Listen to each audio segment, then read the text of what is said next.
Hello, I'm Congressman Buddy Carter. Thank you for allowing me to speak with you all today and commemorate National Clean Energy Week.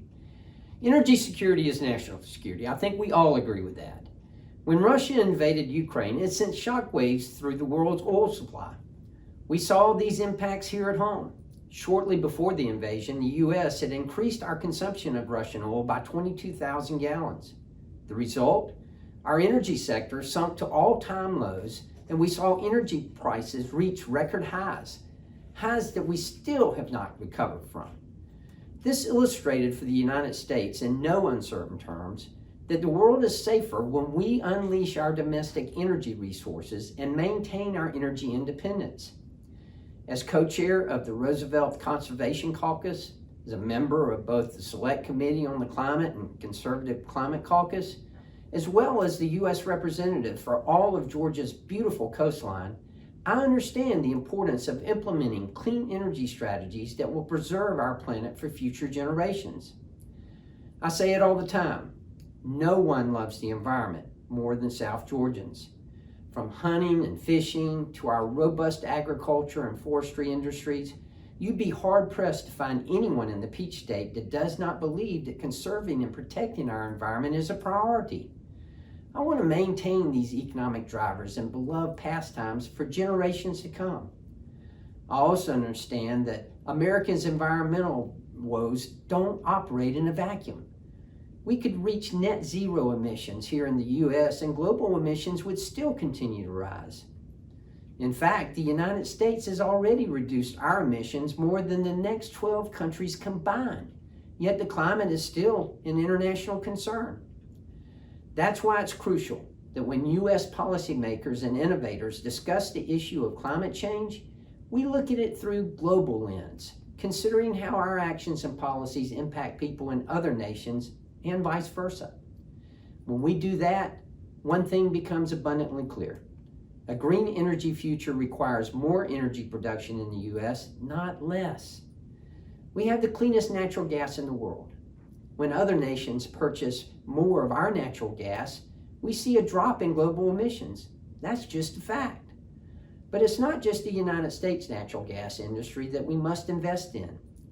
From Georgia's forests to California's windmills, we have all the tools and resources we need right here in America to pursue an all-of-the-above energy strategy that will propel our economy beyond the 21st century and set a global standard for how to pursue effective, efficient green energy policies.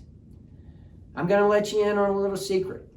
The government does not have all the answers. Imagine that. When we pretend like we do, we run the risk of our policies outpacing our innovation, leading to conditions like we're seeing right now in California, where residents are being asked to ration their energy consumption. Republicans and Democrats alike want to light and cool our houses without risk of rolling blackouts and massive energy bills. That's why it's crucial that we invest in baseload power sources alongside other energy sources like wind and solar, so that we have a reliable energy grid, even when the wind doesn't blow and the sun doesn't shine. Unfortunately, the U.S. is building a key opportunity to do exactly that. According to the Department of Energy Strategy to Restore American Nuclear Energy Leadership, the U.S. is missing out on a nuclear reactor market valued at $500 to $7,400 billion over the next 10 years. That's why, alongside with my Democratic colleague, Representative Scott Peters, I've introduced the Global Nuclear Energy Assessment and Cooperation Act. This bill will take a multi-pronged approach to promoting nuclear energy around the globe. First, it will prohibit the import of fuels from hostile foreign nations, including Russia and China. This will encourage energy independence and prevent our country from becoming reliant on our enemies for our nuclear energy needs.